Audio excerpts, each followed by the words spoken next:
Jovem Gabriel, Jerônimo, Pedro, tua mão. Vai ver.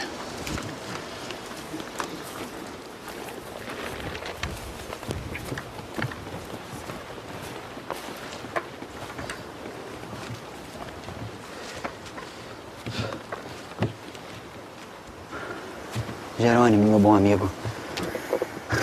Avisa ao Gabriel que isso não é nada demais. O que houve, senhor Pedro? Uma cobra. Apenas uma cobrinha de nada. Mataram a bicha? Tá aqui, Gil. Presta.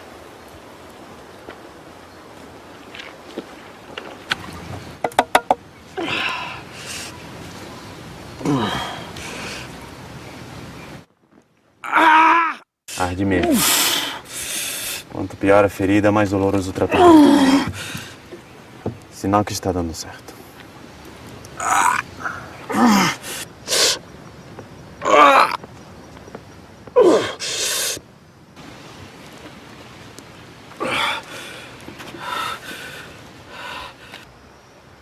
Agora o senhor precisa descansar. Para mesinha agir. 1 mês. Repouso? No meio da armação? Você não continuará a viagem, Pedro. 1 mês é exagero de Jerônimo.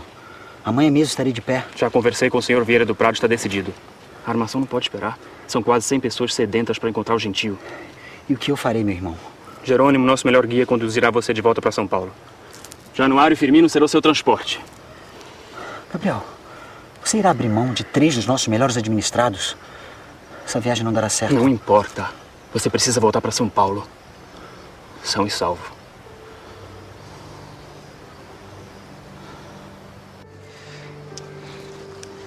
Já tenho minha proteção, Gabriel. Proteção nunca é demais, meu irmão.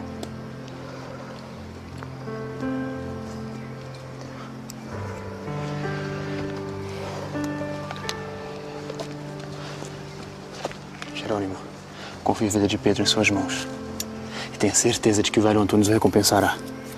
Os Antunes sempre foram bons para mim. É minha vez de retribuir. Tchau, meu amigo.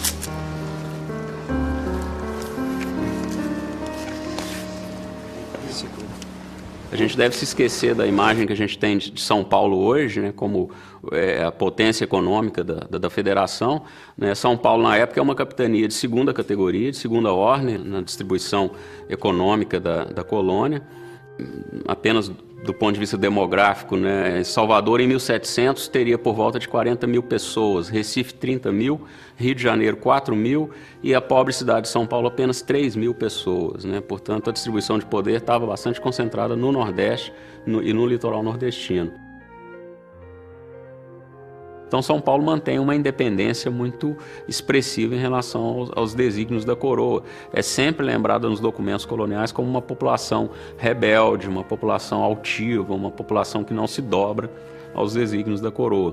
Por conta dessas restrições, né, dessa posição de 2ª categoria no contexto colonial, é que ocorre esse esforço, essa solução que veio a ser chamada pela historiografia de bandeirismo ou bandeirantismo. Os europeus, quando chegavam à América, tinham um pouco a ideia do Eldorado, um pouco não, tinham bastante. Era uma imagem mítica.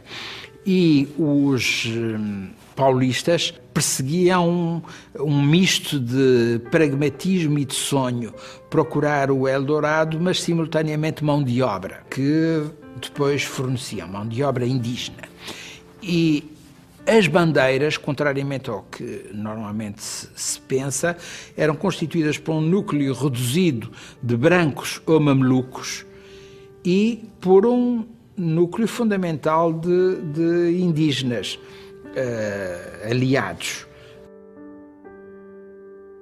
Eles começam a aventurar-se cada vez mais no interior e com objetivos precisos, capturar mão de obra, mas de preferências não índios bravios, isolados, mas capturar mão de obra que já estava aculturada pelas missões dos jesuítas espanhóis. Há muito de cobiça, pelas notícias que chegavam das possessões espanholas, de encontrar ouro, riquezas, etc., prata. E há um pouco de necessidade E um pouco também de aventureirismo, de vontade de conhecer, que poderia mover um ou outro sertanista, um ou outro bandeirante. Um dos mitos da história do Brasil é exatamente essa ideia de que as grandes bandeiras paulistas que aconteceram no final da década de 1620 e foram até o início da década de 1640, foram movidos pela ideia, né, de que os paulistas poderiam suprir a carência na mão de obra na Bahia e em outros lugares que foram privados aí do tráfico negreiro durante um breve período. Porém, as pesquisas mais recentes mostram claramente que a vasta maioria, se não todos os índios trazidos pelos paulistas para São Paulo ficaram em São Paulo, né, e tiveram um papel importante numa economia subsidiária, né, uma economia secundária, produtora de alimentos que abastecia diferentes partes do Brasil. Vamos!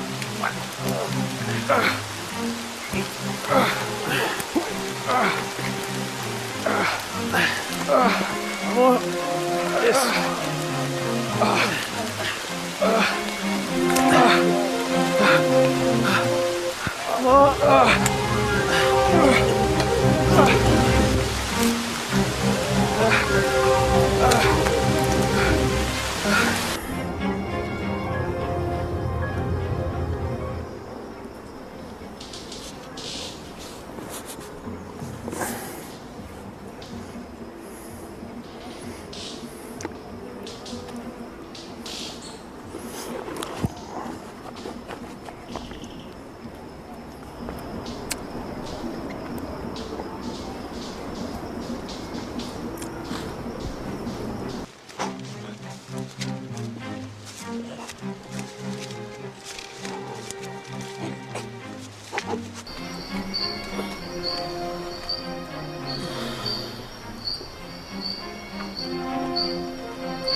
Tente economizar, senhor Pedro.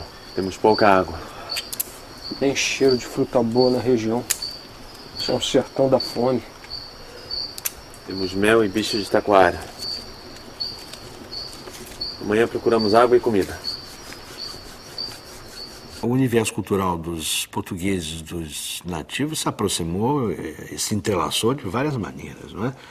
A maneira pela qual os portugueses foram se assenhorando do território, conhecendo os seus mistérios, incluindo os perigos da floresta, os animais, etc., foi tudo com base nos conhecimentos indígenas, né? Sem o conhecimento dos índios, os portugueses teriam imensa dificuldade em se assenhorar, em se apossar, se localizar, se movimentar na terra, não é? Descoberta e ocupada. Se a gente muitas vezes pensa que a conquista no Brasil se deu a partir da superioridade dos europeus, superioridade técnica, superioridade guerreira, superioridade econômica, religiosa, que seja, realmente é um grande engano isso, porque grande parte da ocupação passava antes, né, pelas alianças com as populações indígenas. Sem essa aliança, um grupo de 40 portugueses não teria tido qualquer hipótese de sucesso, até porque as populações indígenas tinham conhecimento dos trilhos, das técnicas, dos animais, dos locais de defesa mais adequados. Isso foi absolutamente essencial para o sucesso dessas expedições. E os protagonistas da ocupação do território brasileiro pelos portugueses foram os mestiços de portugueses com índios, foram os mamelucos. Esses é que são, não é, os verdadeiros protagonistas da ocupação do território. são os que lideram as expedições, ou mesmo integram como capitães as expedições, seguidos de índios, né? É interessantíssimo, há documentos que descrevem, né? E inclusive nomeiam quem são os membros de uma expedição dessas para trocar alguma coisa com os índios, ou para reprimir alguma rebelião, ou para capturar índios. E praticamente não há portugueses. Às vezes há um capitão português, os seus oficiais são todos mamelucos, e vão os índios flecheiros. Que barulho é esse? Algo na mata? Talvez um jaguar.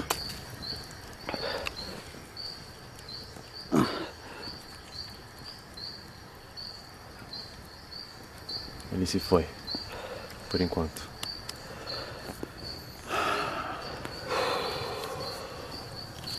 Vamos fazer um rodízio para dormir. Quem tiver acordado, fica bem perto da sua arma.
Confirme.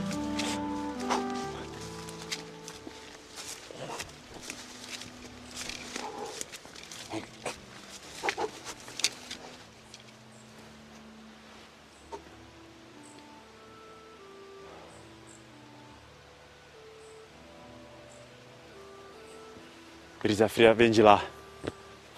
É o rio. Vamos. Confirme. Vambora.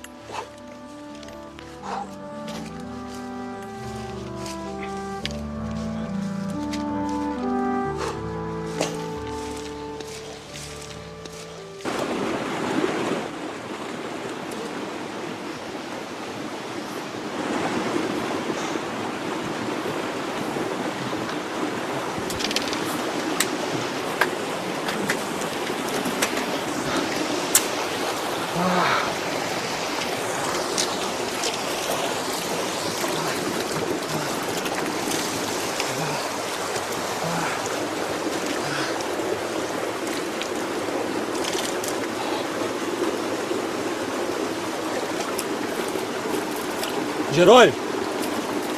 Jerônimo!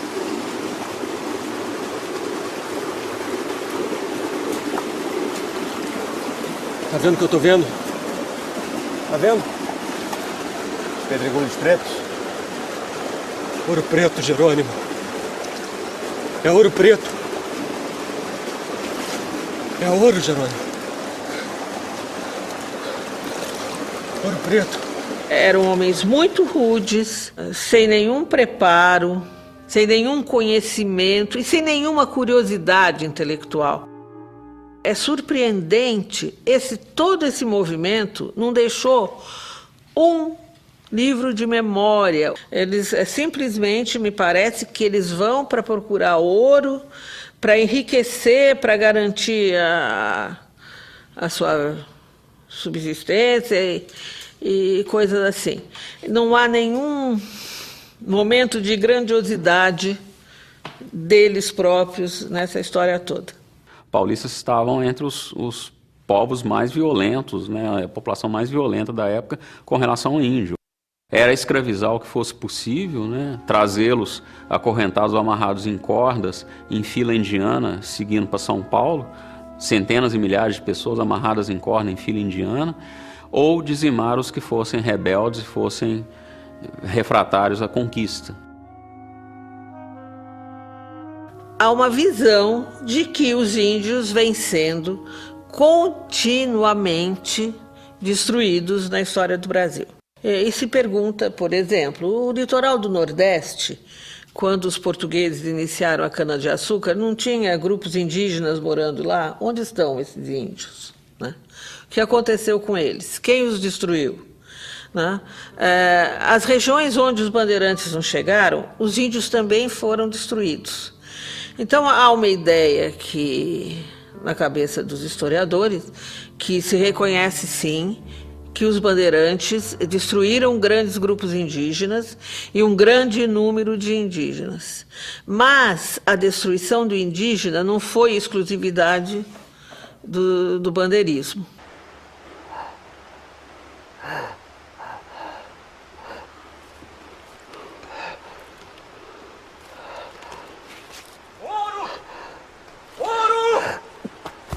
Encontramos ouro! Ouro! Vejam, é ouro preto. O rio está repleto. Me leva até lá! Me leva até lá! Calma! Antes precisamos levar o jovem Pedro para São Paulo. Ficou louco, Jerônimo? Você sabe tão bem quanto a gente que ele não chega vivo em São Paulo? Enquanto isso, o ouro nos espera a alguns passos de distância. Vocês são administrados do Sr. Antunes. Vocês devem lealdade a ele. Sai da minha frente, Jerônimo! Sai da frente ou mato!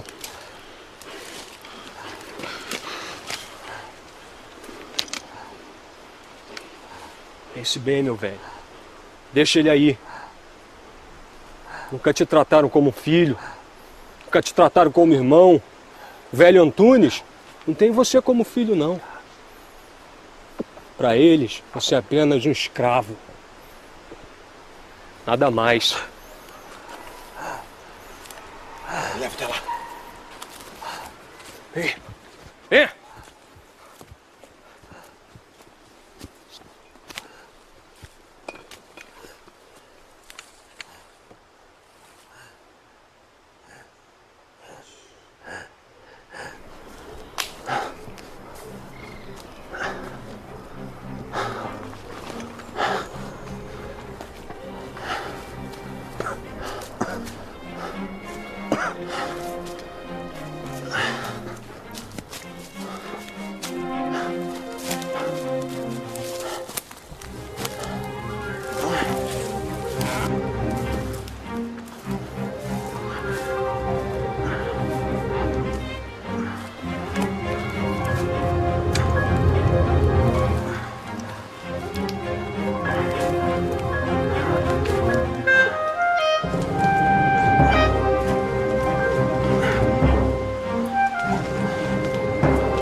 O senhor precisa comer. Tem mais 3 dias de caminhada. O que é para sua vida quando chegar em São Paulo, Jerônimo? Se Deus pudesse lhe ouvir, o que pediria? Eu tô cansado dessa vida de navegante do sertão. Queria um pedaço de terra para ajudar a família, plantar milho.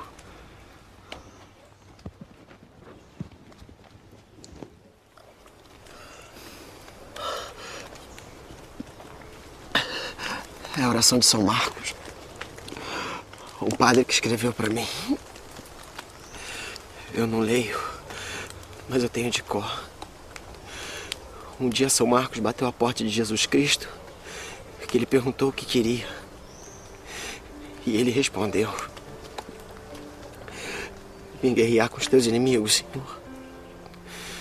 Se lhe puxarem facas, estas se dobrarão.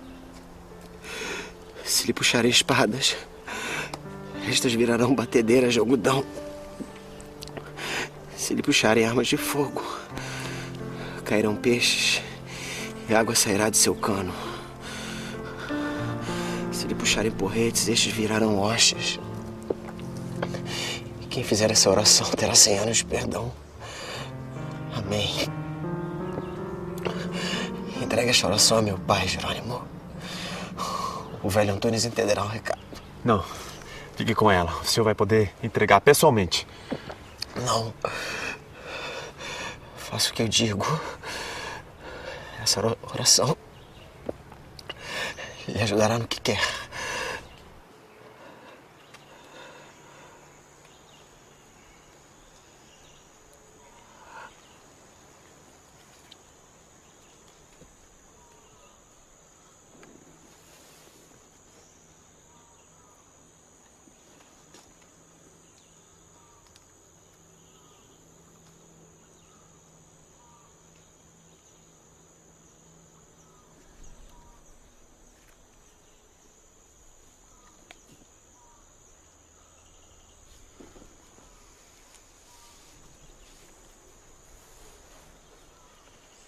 O espaço do interior do Brasil e também que correspondia ao extremo leste dos domínios espanhóis foi uma terra de ninguém durante muito tempo, durante séculos. Esse espaço do lado espanhol foi sendo ocupado por missões de vários tipos. E do lado português não houve uma ocupação formal, oficial, mas sim expedições privadas. Tínhamos, de facto, duas iniciativas dos dois lados, ambas privadas. As missões dos religiosos do lado espanhol e as bandeiras do lado português. As bandeiras acabaram por se sobrepor às missões espanholas. Se não tivessem existido as bandeiras, naturalmente que as missões teriam depois dado origem a povoações e esse território teria ficado espanhol, certamente. Eu vejo alguns resultados nessa movimentação desses grupos de paulistas que saíram da Vila de São Paulo e foram sertão adentro.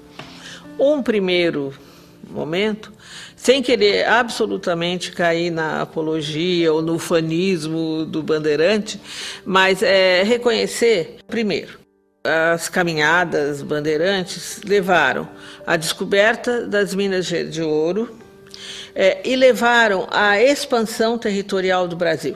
Né? Passaram, eles foram muito além, não da Taprobana, mas além da linha de Tordesilhas, né? E essa ocupação foi servindo de base para os outros tratados de limites. Acredito que esse tenha sido um legado, vamos dizer, positivo dos bandeirantes. E acredito também que eles foram os grandes destruidores de índios do qual são acusados. O paulistano de hoje, ele anda pela cidade falando tupi o tempo todo. Ele vai de Anhangabaú a Jaçanã e depois, enfim, né, todos os nomes dos lugares, né, e muitas das expressões aí são oriundos do tupi, mas o paulistano não sente nenhuma afinidade, nenhuma proximidade, né, com esse passado indígena que foi tão importante para a composição da sociedade, da cultura daquela região.